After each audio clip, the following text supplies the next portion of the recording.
அனைவருக்கும் வணக்கம். தமிழக வெற்றி கழகத்தினுடைய கொடி இன்னைக்கு வெளியிடப்பட்டிருக்கு. அந்த கொடியில் இருக்கக்கூடிய அடையாளங்களுக்கான விளக்கத்தை அடுத்து நடத்த போற மாநாட்டில் நான் கொடுப்பேன் என்று நடிகர் விஜய் அவர்கள் சொல்லியிருக்காரு. தமிழக வெற்றி கழகத்தினுடைய கொள்கை கோட்பாடுகள் எதுவும் இன்னும் வெளியில் சொல்லவில்லை.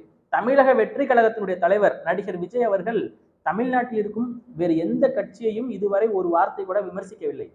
ஆனா அதுக்குள்ள தமிழக வெற்றி கழகத்தின் தலைவர் விஜய் அவர்கள் மீதும் தமிழக வெற்றி கழகத்தின் மீதும் கடுமையான தாக்குதலை நடத்தி கொண்டிருக்கிறது இணைய கூலிப்படை. திமுகவின் இணைய கூலிப்படை அதுக்குள் ஏன் நடிகர் விஜய் அவர்களை விமர்சிக்க வேண்டும் என்று இந்த காணொலியில தெளிவா பார்க்கலாம் மக்களே.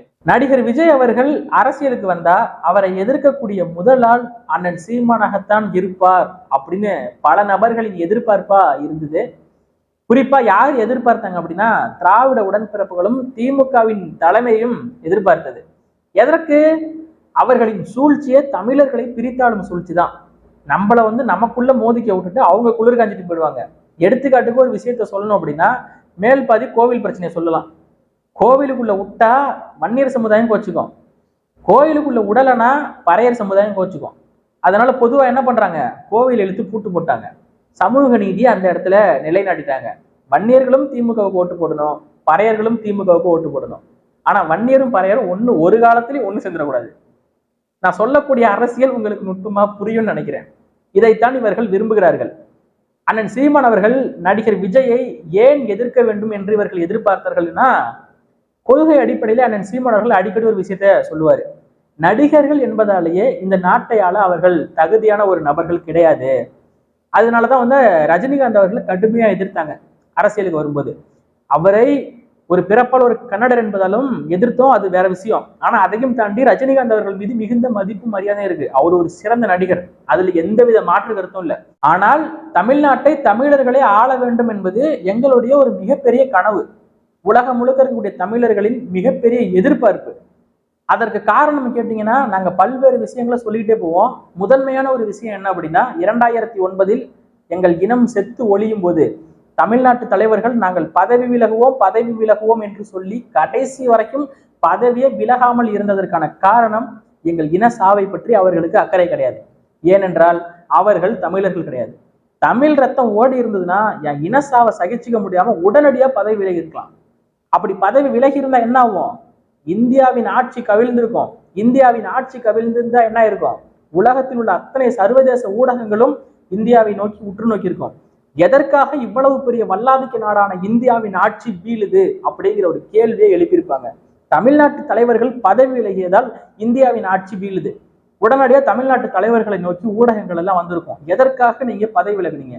ஈழத்தில் எங்கள் மக்கள் கொன்றொழிக்கப்படுறாங்க, போரை நிறுத்தாமல் இந்திய இராணுவமும் உதவுது, உடனடியாக போரை நிறுத்த வேண்டும், இந்தியா தலையிட்டு உடனடியாக போரை நிறுத்தி மக்களை காப்பாற்ற வேண்டும் என்ற கோரிக்கையை வச்சிருந்தாங்கன்னா போர் நின்றுக்கும். அட்லீஸ்ட் ஒரு மே 16ஆம் தேதி இந்த கோரிக்கையை வச்சு போர் நின்றிருந்தா மே 17, 18 தான் அதிகப்படியான மக்கள் கொல்லப்படுறாங்க. ஒரு 1.5 லட்சம் மக்களாவது உயிர் தப்பியிருப்பாங்க. ஆனா கடைசி வரைக்கும் பதவி விலகாமல் டெல்லியில் பதவிக்காக முகாமிட்டார்கள் பாரு. அப்ப நம்ம இனத்தை அவர்கள் எப்படி நினைத்திருப்பார்கள் என்று நினைச்சு பாருங்க. அதனாலதான் நாங்க சொல்றோம் தமிழ்நாட்டை தமிழர்களே ஆள வேண்டும் என்று. இப்ப விஜய் அவர்கள், இதுக்கும் விஜய் அவர்களுக்கு என்னப்பா சம்பந்தம் இருக்கு அப்படின்னு கேக்குறீங்களா? நடிகர் விஜய் அவர்கள் ஈழ அரசியல் குறித்து பேசாத ஒரு நபர் கிடையாது. நம்முடைய தேசிய தலைவரின் தாயார் பார்வதி அம்மாள் இறந்த போது மேடையிலே நின்று பேசியிருக்காரு. ஈழ அரசியல் குறித்து பேசியிருக்காரு. சிங்கள இராணுவத்தை திருப்பி அடிக்க வேண்டும் என்று பேசியிருக்காரு. சிங்கள இராணுவத்தை கண்டிச்சு பேசியிருக்காரு. இலங்கையை எதிர்த்து பேசியிருக்காரு. அவர் ஒரு நடிகர் என்பதையும் தாண்டி பல்வேறு விஷயங்களை நடிகர் விஜய் அவர்கள் இவ்வளவு உச்சத்துக்கு வராததுக்கு முன்னாடி பேசியிருக்காரு. அவரு இப்ப பேசினா அதோட தாக்கம் வேற மாதிரி இருக்கும். இதுக்கு முன்னாடி பேசியிருக்காரு, அப்ப அந்த அளவுக்கு தாக்கம் இல்லை. இப்ப பேசினா வேற லெவல்ல இருக்கும். நம்ம இன்னைக்கு நாம் தமிழர் கட்சியில பயணிச்சுக்கிட்டு இருக்கோம். நாம் தமிழர் கட்சியில பயணிக்கும் போது அண்ணன் சீமான் அவர்களுக்கு எதிராக யாராவது பேசிட்டாங்க அப்படின்னா நம்ம அவர்களை நோக்கி கடுமையான விமர்சனங்களை வைப்போம். ஏன்னா அண்ணன் சீமான் அவர்களை விமர்சிச்சிருக்காங்க. அதனால நம்மளும் பதிலுக்கு விமர்சனத்தை கொடுக்கறது வழக்கம். அதே போல மக்களுக்கு எதிரான ஏதாவது திட்டங்களை அரசு கொண்டுட்டு வந்தா அரசை பார்த்து கேள்வி எழுப்புவோம், விமர்சனம் பண்ணுவோம். இது யதார்த்தமா இருக்கக்கூடிய ஒரு விஷயம். ஆனா ஒரு கட்சி தொடங்கி அந்த கட்சியோட கொள்கை என்னன்னே அந்த கட்சியின் தலைமை அறிவிக்கல. அதுக்குள்ள அந்த கட்சியையும் கட்சியின் தலைவரையும் கடுமையாக விமர்சனம் செய்து கொண்டிருக்கிறது திமுக இணைய கூலிப்படை. கட்சியின் தலைவர் வந்து வேற எந்த கட்சியின் தலைவரையும் ஒரு வார்த்தை கூட எதிர்த்து கேள்வி கேட்கல, விமர்சனம் செய்யல. அவர் வந்தாரு, கட்சியின் பெயரை அறிவித்தாரு, அதற்கப்புறமாக கட்சியின் கொடியை அறிவித்தாரு. அவ்வளவுதான்ப்பா, வேற ஒண்ணும் பண்ணலப்பா. அதுக்கு ஏன்பா இந்த திமுக இணையக்குழிப்படி அது கட்டையும் கதறுன்னு கதறுது? அவங்களுக்கும் உங்களுக்கு என்ன கொள்கை வேறுபாடு? அவங்க என்ன கொள்கையவே சொல்லலையே, அதுக்குள்ள ஏன் பயப்படுறீங்க? அந்த பயம் இருக்கணும். ஒரு தமிழன் வரும்போதே கதறாங்க பாரு. இனிமேதான் வருவாங்க. யார் வருவா? பிஜேபியோட பி டீம்னு சொல்லிட்டு ஒரு குரூப் வரும். ஆர்எஸ்எஸ் இயக்கம் இவர்களை வழி நடத்துகிறது, இவங்க வந்து ஆரிய பார்ப்பனர்களின் கைக்கூலி அப்படி இப்படின்னு சொல்லிட்டு ஒரு கூட்டம் வரும். இன்னும் சொல்ல போனா நடிகர் விஜய் அவர்கள் மீது பாலியல் குற்றச்சாட்டு வைக்கிறதுக்கு சில பெண்கள் கூட வருவாங்க. நான் அடிச்சு சொல்றேன், நான் சொன்ன இதெல்லாம் நடக்கும். விஜயை பார்த்து ஆர்எஸ்எஸ் கைக்கூலி, ஆரிய பார்ப்பனர்களின் கைக்கூலி எல்லாம் சொல்லுவாங்க. விஜய் மீது பாலியல் குற்றச்சாட்டு வரும், பணத்தை வாங்கிட்டு ஏமாத்திட்டாரு, போதைப் பொருள் பயன்படுத்தினாங்க, எல்லாமே வரும். நான் சொல்றேன், எழுதி வைத்துக் கொள்ளுங்கள். இதெல்லாம் கூடிய விரைவில் நடிகர் விஜய் அவர்களுக்கு வரும். அண்ணன் சீமான் அவர்களுக்கும் வந்தது, அதே போல வரும். இதெல்லாம் யதார்த்தமான ஒரு உண்மை. திராவிடம் கடைசி நம்பிக்கையாக எதை எடுக்கும், முதல் நம்பிக்கையாக எதை எடுக்கும், எப்படிலாம் அவங்க நடத்துவாங்க, காய் நகர்த்துவாங்கிறது நம்ம எல்லாருமே பார்த்த ஒன்றுதான், நமக்கு எல்லாம் தெரிந்த ஒன்றுதான்.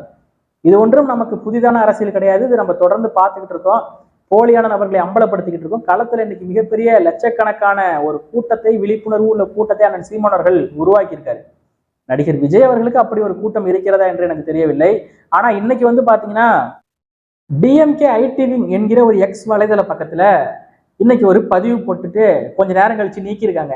அந்த பதிவு என்ன அப்படின்னா, உதயநிதி ஸ்டாலின் திமுகவின் கொடியை பிடித்து கொண்டிருப்பது போல இன்னொரு பக்கம் அந்த கொடிக்கான விளக்கம் கொடுக்குற மாதிரி ஒரு பதிவு போட்டிருந்தாங்க. அந்த பதிவுக்கு கீழே வந்து பாத்தீங்கன்னா கடுமையாக தாக்கியிருக்காங்க விஜய் ரசிகர்கள். உடனடியாக அந்த பதிவு நீக்கப்பட்டிருக்கு. அதுதான் வந்து இதுல ஹைலைட்டு. பாத்தீங்கன்னா அப்படி நீக்கியிருக்காங்க. இது வந்து திமுகவுக்கு மிகப்பெரிய ஒரு அவமானமாகத்தான் நான் பாக்குறேன். இன்னைக்கு வந்து கட்சி கொடிக்கான விளக்கத்தை கொடுக்க வேண்டிய தேவையும் அவசியமும் என்ன? இன்னைக்கு விஜய் அவர்கள் அவருடைய கட்சியின் கொடியை வெளியிடுறாரு. அந்த கட்சியின் கொடியில் இருக்கக்கூடிய அடையாளங்கள் எல்லாம் எதை குறிக்குது? கட்சியின் கொடியில கருப்பு நிறம் இல்ல, சிவப்பும் மஞ்சளும் தான் இருக்கிறது. இரண்டு பக்கம் 2 யானைகள் இருக்கிறது. நடுவுல வந்து வாகை மலர் இருக்கு. நடுவுல வட்டத்துக்குள்ள வாகை மலர், வட்டத்தை சுத்தி நட்சத்திரங்கள். நட்சத்திரம் 2 வண்ணங்களில் இருக்கிறது, பச்சை மற்றும் மஞ்சள் நிறங்களில் இருக்கிறது. இதெல்லாம் எதை குறிக்கிறது என்று பல்வேறு நபர்கள் பல்வேறு விளக்கங்களை கொடுத்தாலும் கூட தமிழக வெற்றி கழகத்தினுடைய தலைவர் கொடுக்கட்டும், அதுக்கப்புறமேட்டுக்கு அது குறித்து நம்ம பேசிக்கலாம் மக்களே. ஆனா எதை குறிக்குதுன்னு நம்ம எல்லாருக்கும் நன்றாக தெரியும். அது மட்டும் இல்லாம பிளாக் ஆந்தம் அப்படின்னு சொல்லி ஒரு பாடல் வெளியிட்டாங்க. அந்த பாடல் வந்து பாத்தீங்கன்னா முக்கியமா தரமா ஒரு விஷயத்த பண்ணியிருக்காங்க. இதை பார்த்தவுடன் தான் எனக்கு புரிஞ்சுது விஜய் அவர்கள் எப்படிப்பட்ட ஒரு அரசியல் நிலைப்பாட்டை எடுக்க போகிறார் என்று. 2 யானை வந்து மக்களை வந்து கொண்டுகிட்டு இருக்கு. யானைக்கு மேல 2 பேர் உட்கார்ந்துக்கிட்டு, 2 யானை மேலே 2 நபர்கள் உட்கார்ந்துருக்காங்க. ஒரு நபர் உட்கார்ந்துருக்காங்க. மக்கள் எல்லாம் அந்த யானை கொல்லுது. அந்த 2 யானையவும் சாய்க்கிறதுக்காக இன்னும் 2 யானை வருது அந்த பாடல்ல. அந்த பாடல்ல இந்த 2 யானை வந்து ஆண்டுகிட்டு இருக்கு. அந்த 2 யானையை கொல்றதுக்கு இன்னும் 2 யானை வருது. அந்த 2 யானை யாருங்கிறதா தெரியல. ஒரு யானை விஜயா இருக்கலாம், இன்னொரு யானை யாருங்கிறது நமக்கு கொஞ்சம் சந்தேகமா இருக்கு. அது மட்டும் இல்லாம இன்னைக்கு நடந்த நிகழ்வுல தமிழக வெற்றி கழகம் ஒரு முக்கியமான உறுதிமொழி ஒண்ண ஏற்றிருக்காங்க. அதுல 2 வரிகள் மிக உன்னிப்பாக கவனிக்க வேண்டிய ஒரு விஷயமா இருந்தது. அதை உங்களுக்கு நான் வாசிச்சு காமிக்கிறேன். எமது நாட்டின் விடுதலைக்காகவும் நமது மக்களின் உரிமைகளுக்காகவும் தமிழ் மண்ணில் இருந்து தீரத்துடன் போராடி உயிர் நீத்த எண்ணற்ற வீரர்களின் தியாகத்தை என்றும் போற்றுவேன். நமது அன்னை தமிழ் மொழியை காக்க உயிர் தியாகம் செய்த மொழிப்போர் தியாகிகளின் இலக்கை நிறைவேற்றும் வகையில் தொடர்ந்து பாடுபடுவேன் அப்படின்னு சொல்லியிருக்காரு. எமது நாட்டின் விடுதலைக்காகவும் எமது மக்களின் உரிமைகளுக்காகவும் தமிழ் மண்ணிலிருந்து போராடிய வீரர்களின் உயிர் நீத்த வீரர்களின் தியாகத்தை என்றும் நான் போற்றுவேன்கிறாரு. இந்திய நாட்டின் விடுதலைக்காக தமிழ் மண்ணிலிருந்து மட்டுமா உயிர் தியாகம் செஞ்சாங்க? இந்தியா முழுக்க எத்தனையோ பேர் உயிர் தியாகம் செஞ்சாங்க. அவர் சொன்னது இந்திய நாட்டையே கிடையாது. இதையெல்லாம் கொஞ்சம் மறைமுகமாகத்தான் சொல்ல வேண்டும். எமது தமிழ் மண்ணிலிருந்து உயிர் நீத்த வீரர்களின் தியாகத்தை மட்டும்தான் போற்றுவேன்னு சொன்னது அவர் எந்த நாட்டை சொல்லியிருப்பார், எந்த விடுதலையை இதை சொல்லியிருப்பாருங்கிறது தெரியுது. மொழிப்போர் தியாகத்துக்காக உயிர் நீத்தவர்கள் தியாகிகள். எமது நாட்டின் விடுதலைக்காக போராடியவர்கள் வீரர்கள். நம்ம யாரை மாவீரர்கள் என்று சொல்லுவோம், மாவீரர் நாள் எதுக்காக கொண்டாடுவோங்கிறதெல்லாம் நமக்கு தெரியும். அவர் சொன்னது இப்படி கூட இருக்கலாங்கிறது என்னுடைய ஒப்பீனியன். இந்த நேரத்துல நடிகர் விஜய் அவர்களுக்கு ஆதரவாகத்தான் நம்ம நிக்கணுமே ஒழிய எதிராக நிக்க வேண்டிய ஒரு அவசியமும் இல்லை. திராவிடர்கள் கதறாங்க விஜயை பார்த்து. 4 திராவிடன் நம்மளை பார்த்து கதறானா நீ செய்யற செயல் கரெக்டானது அப்படின்னு சொல்லி இவரு சொல்லியிருக்காரு, சாட்டை துரைமுருகன் சொல்லியிருக்காரு. உண்மையாவே திராவிடர்கள் இன்னைக்கு குதறிக்கிட்டு இருக்காங்க நடிகர் விஜய் அப்படின்னா அதற்கு காரணம் அவர் பேசக்கூடிய அரசியல், அவர் செய்யக்கூடிய. தமிழக வெற்றி கழகத்துல திராவிடம் என்கிற வார்த்தை இல்லை, அப்ப விமர்சிக்க ஆரம்பிச்சாங்க. இன்னைக்கு கொடியை பார்த்தும் விமர்சிக்க ஆரம்பிச்சிருக்காங்க. இது எல்லாமே தமிழ் தேசிய அரசியலுக்கு வலு சேர்க்கும் விதமாகத்தான் இருக்கு. இன்னும் கொஞ்ச நாள்ல திராவிடம் தமிழ்நாட்டிலிருந்து சுத்தமாக துடைத்தெறிய வேண்டிய ஒரு கட்டாயம் வரும். அதற்கான காலம் நெருங்கி கொண்டிருக்கிறது. இளைஞர்கள் எல்லாம் விழிப்புணர்வு அடைஞ்சுக்கிட்டு இருக்காங்க. நான் யார் என்பது, என்னுடைய அடையாளம் என்ன என்பதை மக்கள் விழிப்புணர்வு அடைஞ்சு கொண்டிருக்காங்க. ஒரு போலியான முகமுடியிலேயே நம்மளை வைத்திருந்தார்கள். இந்தியர்கள், திராவிடர்கள், அப்புறம் சாதியை சொல்லி நம்மளை பிரித்து வச்சிருந்தாங்க. இன்னைக்கு அதெல்லாம் போய் மக்கள் எல்லாரும் விழிப்புணர்வு அடைஞ்சு வராங்க. நாங்கள் தமிழர்கள் என்ற ஓர்மைக்குள் வர்றதை பார்க்கும்போது மிகவும் மகிழ்ச்சியாக இருக்கு. இன்னைக்கு அதுக்கு வலு சேர்க்கும் விதமாக நடிகர் விஜய் அவர்களும் வருகிறார். இதற்கப்புறம் அவர் கட்சியின் கொள்கைகளை சொல்லி அதுல நமக்கு முரண்பாடு இருந்தா அப்ப நம்ம விமர்சிக்கலாம். ஆனா இந்த நேரத்துல ஆதரிக்கவில்லை என்றாலும் விஜய் அவர்களை விமர்சிக்க கூடாது என்பதுதான் என்னுடைய கருத்து. நன்றி, வணக்கம்.